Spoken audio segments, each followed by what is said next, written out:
The slide rock bolter is a legendary creature from American folklore, especially related to the Colorado mountains. This fanciful entity is described as a sort of towering monstrosity dwelling on the steep slopes of the Rocky Mountains. The slide rock bolter, according to legend, is an oversized creature whose whale-like body is adapted to mountain life. It has unique features that allow it to latch onto steep mountain ridges, waiting for unwary prey.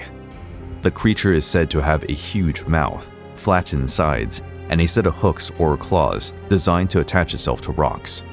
Some say it stands along the slopes, waiting for tourists or animals to pass below. Once potential prey is spotted, the bolter glides down the hill at high speed to devour everything in its path.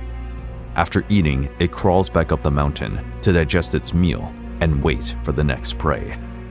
The slide rock bolter represents elements of mountain culture and life, where natural conditions can be hazardous and unpredictable. As with many legends and myths, it may have been a way of accounting for disappearances or natural disasters.